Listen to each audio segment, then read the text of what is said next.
Hari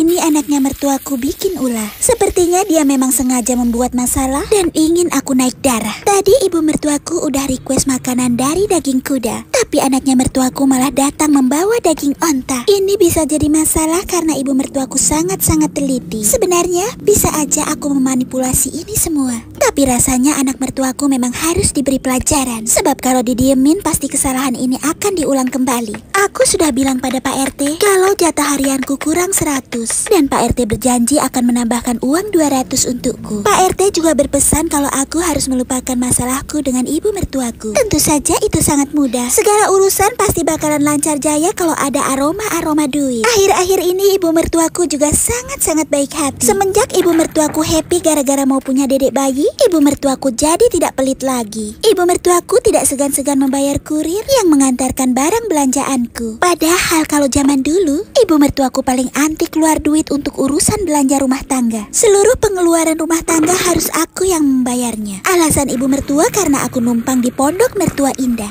Jadi, mau tidak mau aku harus menanggung semua pengeluaran uang. Anak mertuaku tidak mempermasalahkan itu semua. Ya, karena dia tidak tahu betapa pusingnya mengatur pengeluaran rumah tangga. Yang dia tahu dia hanya berangkat kerja, terus saat gajian tiba memberikan uangnya. Kadang-kadang aku berkeluh kesah pada anaknya mertuaku tentang requestan menu dari ibunya itu yang sering membuat dompetku panas dingin gak karuan. Tetapi sebagai anak yang baik hati, anaknya ibu mertuaku hanya meminta aku untuk bersabar. Untunglah semua itu telah berlalu. Sepertinya aku harus berterima kasih kepada dedek bayi yang masih dalam tahap persiapan launching. Launchingnya sih masih lama, sebab kan ibu mertuaku baru beberapa hari ini divonis ngidamnya. Kali ini ibu mertuaku juga memintaku untuk memasak sayur terong. Terongnya harus bulat-bulat sempurna dan ibu mertuaku berpesan aku tidak memasak terong yang panjang. Selain itu ibu mertuaku juga request untuk digorengkan kerupuk merah. Aku bersusah payah keliling seantero pasar untuk mendapatkan kerupuk merah ala Minang ini. Kata udah di pasar, jarang ada yang mau menjual kerupuk merah karena kerupuk merah ini sangat rapuh dan mudah hancur. Aku pikir hanya perasaanku saja yang rapuh dan mudah dihancurkan. Ternyata kerupuk merah ala Minang ini juga mirip-mirip dengan hatiku. Sebenarnya ibu mertuaku meminta kerupuk merah ini bukan tanpa alasan. Menu yang di-request oleh ibu mertuaku adalah daging kuda versi soto Padang. Tapi ternyata daging yang dibawa oleh Pak RT adalah daging onta. Akhirnya aku dan Pak RT sepakat untuk mengatakan pada ibu mertuaku kalau ini adalah daging sapi. Pak RT juga berjanji kalau akan memberiku hadiah daster baru supaya aku bisa lebih semangat saat memasak. Ya, wanita-wanita di mana sama aja. Semua wanita pasti ingin dimengerti, selalu suka dimanjakan dengan hadiah-hadiah. Dan satu yang terpenting adalah wanita-wanita tidak pernah salah, alias wanita selalu benar. Bingung mau masak apa? Nonton di EBM aja. Rupanya Pak RT adalah salah satu makhluk yang paling peka di bumi ini. Melihat aku monyong sampai 7 cm, Pak RT langsung berinisiatif untuk mengambil hatiku. Tiba-tiba aja dia datang sambil membawa 3 ekor bayi cumi-cumi yang sangat-sangat gemoy. Nggak cuma itu, yang membuat aku happy hari ini karena anaknya mertuaku juga menyelipkan uang 100 untuk bonus. Untunglah ibu mertuaku tidak melihat ini semua. Jadi aku bisa diam-diam memasaknya kemudian memakannya bersama Pak RT. Hari ini ibu mertuaku belum request menu apapun dariku. Jadi jujur saja aku belum dapat inspirasi untuk memasak menu untuk bumil yang satu itu. Sebab kalau aku memasak tanpa requestan ibu mertua, sudah bisa dipastikan langit bumi akan bersaksi menyaksikan aku dimarahi oleh ibu mertuaku itu. Makanya untuk mencari aman aku lebih baik menunggu instruksi dari ibu mertuaku. Tapi ada perubahan dari ibu mertuaku saat ini. Sejak ibu mertuaku divonis ngidam, sikap ibu mertuaku kepadaku mulai beda. Perubahannya itu seperti salah satunya ibu mertuaku suka tersenyum padaku. Coba bayangkan, disenyumin sama ibu mertua aja aku udah merasa sangat-sangat bahagia. Jujur saja aku tidak banyak menuntut apa-apa pada ibu mertuaku. Aku hanya ingin ibu mertuaku menyayangiku seperti anak kandung sendiri dan merawatku seperti merawat biji Malika. Gitu aja sudah pasti membuatku bakal lebih semangat berada di dapur. Dan pastinya karena aku happy aku bisa membuat karya-karya yang lezat untuk ibu mertuaku. Tadinya aku berencana untuk menikmati hasil masakanku sendiri bersama Pak RT. Tapi dipikir-pikir, aku merasa kasihan juga sama besannya ibu kandungku. Aku tidak lagi memikirkan soal requestan menunya. Aku akan mengolah bahan-bahan yang ada di kulkas aja. Aku menemukan kangkung yang sudah terdampar di kulkas beberapa hari lalu. Kemudian kangkung-kangkung ini aku mandikan sampai mereka segar kembali. Kangkung-kangkung tinggi semampai ini aku potong dari akarnya, lalu aku siangi. Kemudian aku tumis bawang-bawangan dan aku masukkan cabai-cabean. Aku punya tips khusus untuk memasak kangkung supaya nampak hijau dan cantik. Tambahkan air dalam tumisan bumbu, kemudian didihkan, baru masukkan potongan kangkungnya. Lalu kalian wajib gercep membolak-balik kangkung ini sampai semua daun menjadi layu. Jangan terlalu lama saat memasak kangkung, sebab itu akan merusak cita rasa dan merusak warnanya juga. Di sini aku menggunakan topping baby cumi yang sangat gemoy dengan cita rasa pedas dari irisan cabai rawit yang lagi mahal harganya. Supaya tampilan tumis kangkung ini jadi lebih VIP, aku juga merebus 2 biji mie kuning. 2 biji mie kuning ini direbus sebentar saja sampai layu. Kemudian digoreng ke dalam cairan yang tidak bersahabat dengan air dan sudah sangat panas-panas membara. Goreng mie-nya sampai berwarna keemasan. Lanjut sajikan tumisan kangkung bertopping baby cumi tadi ke atasnya. Dan jangan lupa siramkan juga semua kuahnya. Semoga aja ibu mertuaku suka dengan menu yang aku hidangkan kali ini. Sebab kalau sampai ibu mertuaku tidak suka dengan menu ini, maka lebih baik menu ini aku jual saja biar aku dapat cuan. Bingung mau masak apa? Nonton di EBM aja. Singkong dibikin menu tradisional kayak gini enak banget loh guys. Patah-patahkan singkong, kemudian dikupas pelan-pelan aja kayak gini, awas kena tanganmu ya guys. Kemudian dicuci bersih, masukkan aja ke dalam gentong kayak gini, kemudian disikat-sikat. Kalau udah diparut-parut kayak gini ya guys sampai habis. Kemudian tambahkan tepung tapioka, saripati tebu, garam, dan juga saripati kelapa. Diaduk merata sampai cair. Kalau udah bagi jadi 2 bagian, kemudian masing-masing bagian dikasih warna. Kemudian gugus masing-masing bagian ya guys. Kukusan pertama ini 5 menit aja, kemudian ditumpuk warna kedua. Kemudian dikukus kurang lebih 20 menit. Kalau udah matang tinggal dibalik kayak gini guys. Kemudian digulung-gulung aja, dipotong-potong lalu dibalurin ke kelapa. Di EBM ditonton resah, gak ditonton bikin penasaran. Daripada bingung punya sisa kue bagelen sebanyak ini tapi nggak sempat kemakan, mending dibuat jadi cemilan lain yang gak kalah enak. Pertama, kita tumbuk kasar dulu semua kuenya, dan di sini aku tambahkan juga 2 butir telur. Dan waktu aku ngiris bawang bombay ini kesel banget, soalnya bawang bombaynya nempel di pisau dan harus dibersihin terus. Untung ada Neoblade by Stand Cookware. Pakai pisau stand ini, makanan yang dipotong tidak menempel di pisau. Oke, setelah ditambahkan telur, lanjut tuang sirup secukupnya sambil diaduk sampai rata. Nah, setelah teksturnya udah jadi kayak gini, tinggal dituang aja ke dalam cetakan es krim lalu tutup semuanya. Lanjut, tuang semua adonannya ke dalam wajan dan gak lupa tambahkan juga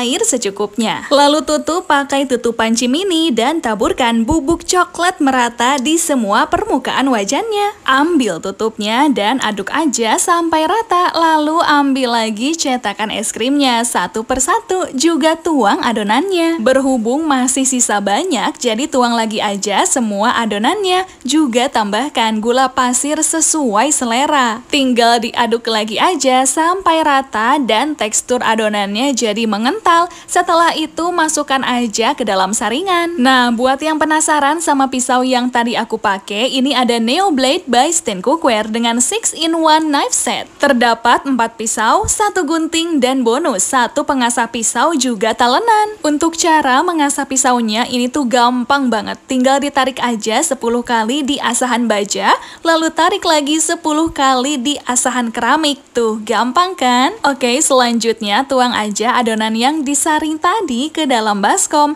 lalu tambahkan juga 3 sendok makan tepung terigu yang dimasukkan ke dalam cetakan. Abis itu tuang juga mentega cair secukupnya sambil diaduk lagi aja sampai semua bahan tercampur merata. Di sini aku juga punya buah strawberry yang mau aku potong-potong pakai Neoblade by Stand Cookware. Nah, ini loh yang membedakan pisau Stand Cookware dengan pisau yang lain. Makanya daripada pusing pakai pisau yang murah tapi kualitas jelek, jadi aku putusin pakai pisau Stand Cookware aja. Ada harga, ada kualitas. Selanjutnya buat adonan yang tadi tambahkan 2 bungkus bubuk agar-agar, lalu aduk dan masak sampai matang. Setelah itu tinggal dituang aja semua adonannya ke dalam cetakan sama rata dan masukkan ke dalam lemari es, lalu tunggu sampai ngeset. Kebetulan di rumah nemu alat canggih kayak gini dan mau langsung aku coba aja tuang adonan coklat ke dalamnya. Abis itu ditutup aja dan tinggal dipencet sampai adonannya keluar. Lalu tuang aja di dalam wadah yang pipih kayak gini. Setelah itu tinggal dituang lagi deh ke dalam piping bag sampai setengah bagian. Kalau adonannya udah diratakan dan piping bagnya diikat, lanjut tuang aja adonannya ke dalam cetakan cupcake sampai penuh dan rata. Biar makin menarik, taburkan sereal di atasnya, lalu masukkan semuanya ke dalam air fryer dan tinggal dimasak aja sampai matang. Setelah nunggu beberapa saat dan matang, keluarkan kue dari dalam cetakan cupcake-nya dan masukkan semuanya ke dalam baskom. Terus hancurkan kuenya sampai jadi bubuk kayak gini dan pindahkan ke dalam wadah yang transparan sambil diratakan lagi di setiap permukaannya. Abis itu tambahkan lagi merata glaze coklat di atasnya, lalu masukkan sisa kue yang tadi sambil diratakan lagi. Biar makin enak dan cantik, tambahkan lagi glaze vanilla di atasnya, juga irisan strawberry, lalu sajikan. Pisau stand cookware anti lengket, anti ribet. Tadi malam abis makan bareng keluarga besar di rumah saudara dekatnya mama mertua. Berhubung masih sisa banyak, jadi dengan muka tebal aku minta dibungkusin aja sisa nasinya buat dibikin cemilan. Pertama-tama sisa nasinya ini direbus dulu aja sampai jadi agak lunak. Terus disaring dan pindahkan ke atas lembaran daun pisang. Bungkus rapi aja dan kunci pakai tusuk gigi biar remahannya nggak bertebangan kemana-mana.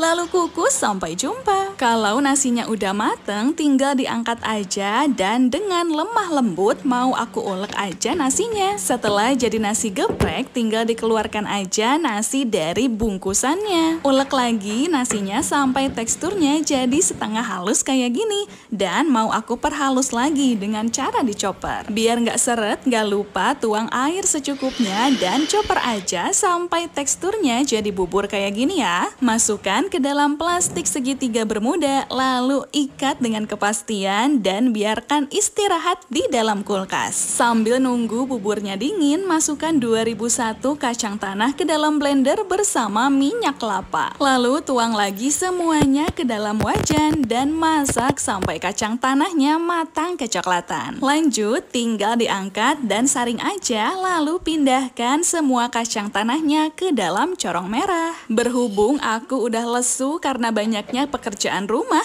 jadi kacang tanahnya mau aku sulap aja jadi teksturnya butiran kasar kayak gini. Selanjutnya setelah nunggu beberapa sepersekian detik, akhirnya buburnya udah dingin dan langsung aja potong-potong lalu masukkan ke dalam baskom. Tambahkan juga tepung tapioka yang sudah dibentuk hati-hati. Biar rasa masakannya semakin lezat, taburkan sasa bumbu kaldu ekstrak daging sapi. Bumbu kaldu pelengkap dengan paduan sempurna ekstrak daging asli dari sapi kualitas terbaik dan rempah pilihan. Oke, setelah ditambahkan bawang putih parut, lalu aduk dan uleni aja sampai kalis. Pindahkan adonannya ke atas talenan, lalu beri sedikit tekanan dan potong-potong jadi beberapa bagian kecil. Abis itu ambil sedikit adonannya, lalu bentuk menyerupai bola-bola sampai semua adonannya habis. Kalau udah, taburkan lagi tepung tapioka di atasnya sambil diratakan dan masukkan ke dalam kolam air panas,